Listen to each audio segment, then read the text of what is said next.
Hello students, कैसे हैं आप सभी। आई होप आप सब अच्छे से होंगे और अपनी स्टडी अच्छे से कर रहे होंगे। साथियों, हमने पिछले वाले लेक्चर में एक्सरसाइज 4.2 कंप्लीट कर ली है। आज से हम नई एक्सरसाइज शुरू कर रहे हैं। कौन सी? एक्सरसाइज 4.3। तो साथियों, आज प्रश्नावली 4.3 शुरू हो रही है। इसमें आज हम क्या पढ़ेंगे? त्रिभुज का क्षेत्रफल निकालना। किसके अनुसार? सारणी के अनुसार, अकॉर्डिंग टू डिटरमिनेंट्स। ठीक है, क्या देखेंगे आज हम? त्रिभुज का क्षेत्रफल। पूरी एक्सरसाइज किस पर है? त्रिभुज के क्षेत्रफल भी बेस्ड है। ठीक है,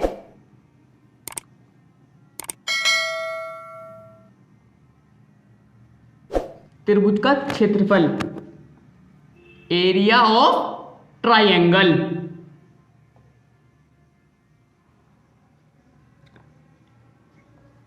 एरिया ऑफ ट्रायंगल। सर, त्रिभुज का क्षेत्रफल आपने पिछली क्लासों में पढ़ा होगा। यदि हमें कोई तीन शीर्ष बिंदु दिए गए होते हैं, क्या? तीन शीर्ष बिंदु दिए गए होते हैं। जैसे मैं आपको बताऊं, जैसे हमारे पास तीन शीर्ष बिंदु हैं, तो हमें उसे त्रिभुज का क्षेत्रफल फाइंड करने के लिए क्या करना होता है? जैसे देखिए, हमारे पास कोई तीन शीर्ष बिंदु x1 और y1, x2 y2, x3 और y3। ये तीन शीर्ष बिंदु किसके? त्रिभुज के। ठीक है, ट्राइएंगल के।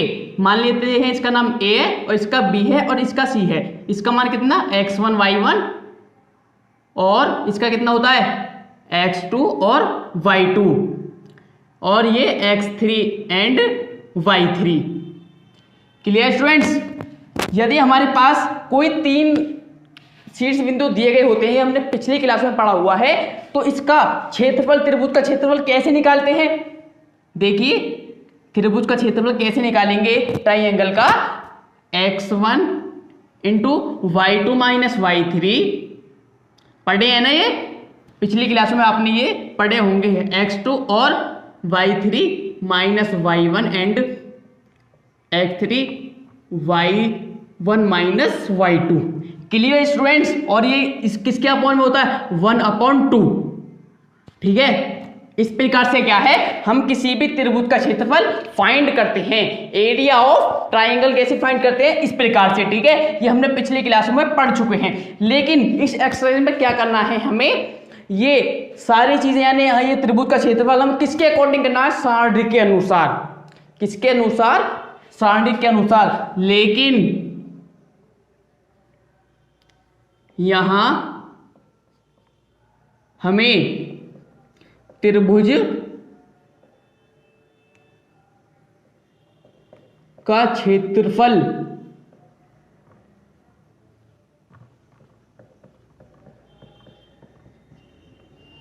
सारणी के अनुसार क्या करना होता है? सारणी के अनुसार ज्ञात करना होता है।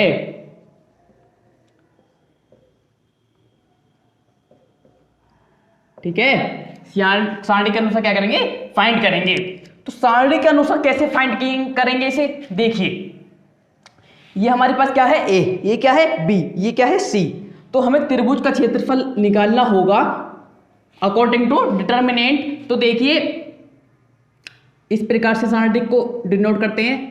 ये सबसे पहले क्या है?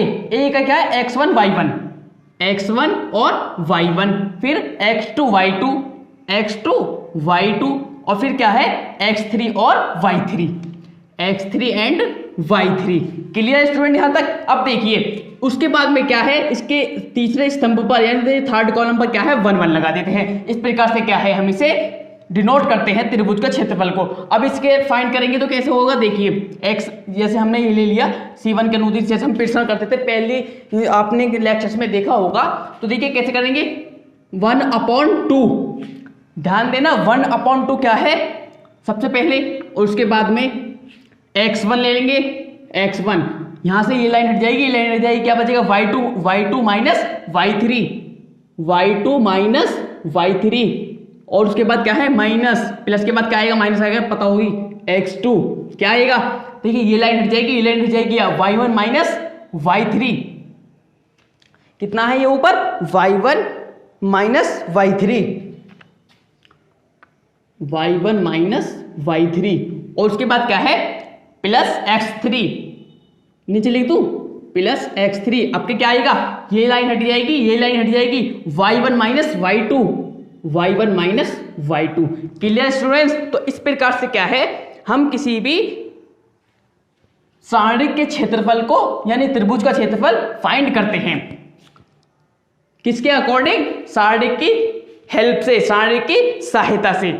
तो यहां से आप देखिए, ये हमने क्या पिछली क्लासों में पढ़ा है, और अब किस प्रकार से करेंगे, इस प्रकार, बस आप ये फॉर्मूला अपनी माइंड में लर्न रखिए, बाकी सारे क्वेश्चन इसी फॉर्मूले के बेस पर हो जाएंगे। ठीक है, पहले आप इसे नोट कीजिए, मैं इसकी 2-3 शर्तें और आपको नोट कराता हूं। देखिए, त्रिभुज का क्षेत्रफल निकालने के लिए कुछ आवश्यक शर्तों का होना है। क्या है, देखिए, सबसे पहले हम जानते हैं कि त्रिभुज का क्षेत्रफल क्या होता है, एक सदैव हमेशा क्या होती है, एक घनात्मक राशि होती है। ये आप सबको पता होगा, त्रिभुज का क्षेत्रफल जब भी हम लगाते हैं वो क्या होता है, एक घनात्मक राशि होती है। लेकिन यदि हमें सारणिक का मान क्या दिया गया हो, ऋणात्मक दिया गया हो, तब भी हम त्रिभुज का क्षेत्रफल घनात्मक ही ज्ञात करेंगे। सारणिक डिटर्मिनेंट की वैल्यू कितनी दी गई हो, नेगेटिव दी गई हो, लेकिन त्रिभुज का क्षेत्रफल एरिया ऑफ ट्राइंगल क्या फाइंड करेंगे, प्लस में यानी पॉजिटिव ही ज्ञात करेंगे। ठीक है, घनात्मक संख्या होगी, लिख रहा है ना, त्रिभुज का क्षेत्रफल क्या होगा, एक घनात्मक संख्या होगी, ध्यान रखना। और दूसरी प्रॉपर्टी इसकी ये है, यदि हमें 3 संरेख बिंदु से बने त्रिभुज का क्षेत्रफल दिया गया है, यदि हमें कोई 3 संरेख बिंदु दी गई है, एक ही रेखा में चलने वाली 3 बिंदु दी गई है, तो उनका हमें क्या पूछ रहा है कि एरिया ऑफ ट्राइंगल ज्ञात कीजिए, यानी त्रिभुज का क्षेत्रफल ज्ञात कीजिए। तो उसका क्षेत्रफल सदैव क्या होता है, शून्य राशि होती है, शून्य होती है। ठीक है, 0 होता है। तीसरा ये है, त्रिभुज का क्षेत्रफल हमें प्रश्न में दिया गया है। यदि हमें कोई भी त्रिभुज का क्षेत्रफल हमें प्रश्न में दिया गया है और किसी k का मान यानी किसी अचर राशि k a b मतलब कुछ भी हो, अचर पद हो हमारा, उसका हमें क्या करना है, त्रिभुज का क्षेत्रफल हमें किसी ज्ञात करना है, अचर राशि का मान ज्ञात करना है, अचर राशि का। तो कैसे करेंगे, देखिए, ये त्रिभुज का साइन 1/2, तो सारणिक दिया जाएगा हमें, मतलब यहाँ पर हमें k etc कुछ भी होगा। ठीक है, कुछ भी पद होंगे, तो हमें इसका क्या करेंगे, प्लस और माइनस लगाएंगे। उसके बाद हम इसकी क्या है, k का मान यानी अचर पद का मान हमें फाइंड कर सकते हैं। ठीक है स्टूडेंट्स, तो ये क्या है, कुछ बेसिक प्रॉपर्टीज थी area of triangle according to determinants के फाइंड करने के लिए। ठीक है, तो इसे नोट कीजिए। तो देखिए, प्रश्न नंबर 1 है। प्रश्न नंबर 1 में क्या है, आप स्क्रीन पर देख सकते हैं, ये है, निम्नलिखित प्रत्येक में दिए गए शीर्ष बिंदुओं वाले त्रिभुज का क्षेत्रफल ज्ञात कीजिए। त्रिभुज का क्षेत्रफल फाइंड करना है, हमें 3 शीर्ष बिंदु दिए गए हैं। Clear students? तो देखिए, त्रिभुज मैं डायग्राम के अकॉर्डिंग बना देता हूं आपको। ये हमें त्रिभुज कोई हमारा ट्रायंगल है। ठीक है, फर्स्ट को क्या मानेंगे, पहले तो इसे नाम देते हैं ए बी और सी। फर्स्ट को क्या मानेंगे, 1 0। ठीक है, इसे फर्स्ट, ये सेकंड है, ये थर्ड है। सेकंड क्या है, 6 and 0, थर्ड क्या है, 4 and 3। ये 3 हमें शीर्ष बिंदु दिए गए हैं।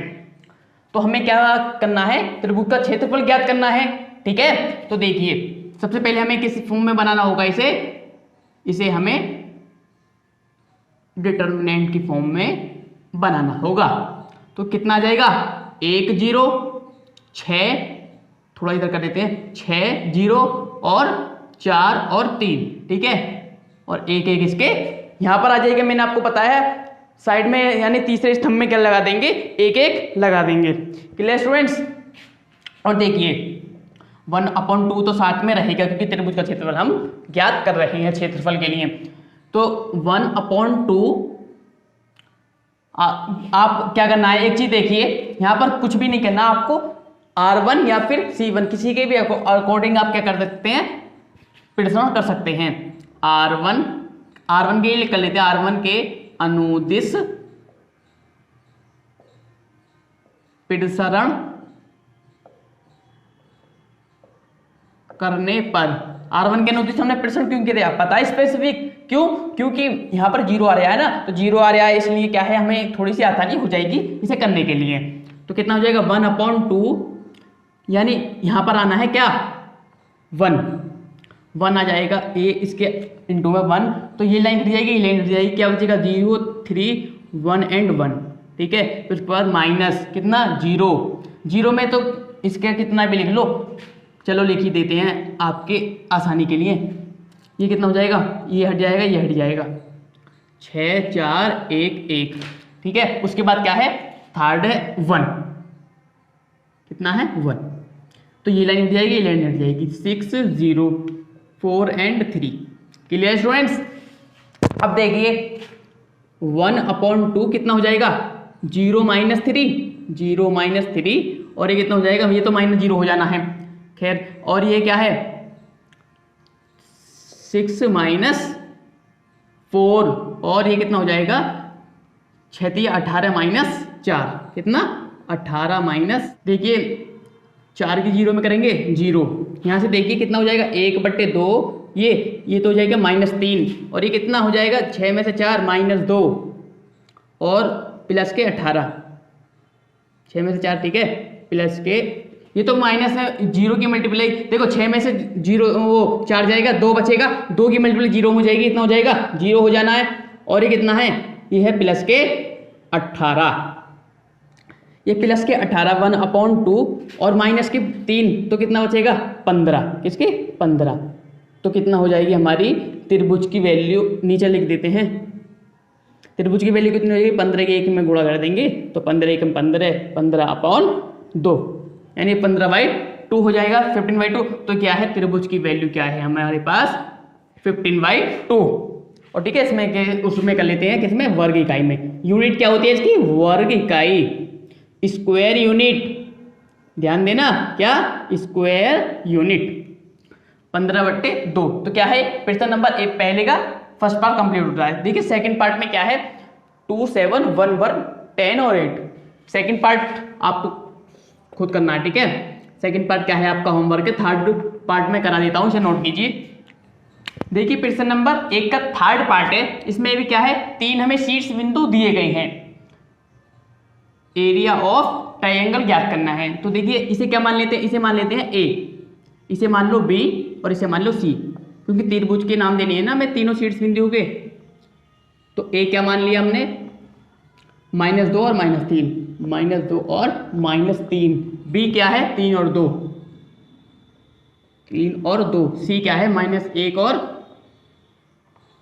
-8। क्लियर स्टूडेंट्स, क्या ज्ञात करना है त्रिभुज का क्षेत्रफल। सबसे पहले क्या बनाना होगा हमें, इसे सारणिक फॉर्म में बनाना होगा, तो क्या है -2 -3, 3 और 2, और क्या है -1 और -8, साइड में क्या लगा देंगे C3 में 1 1। देखिएगा क्या है, इधर भी कर देते हैं प्रश्न 1/2, किसके पहले लिख लीजिए थ्योरीज की, किसके अनुदिश प्रश्न कहोगे, C1 के कर लेते हैं, पहले R1 की करा था, तो C1 के अनुदिश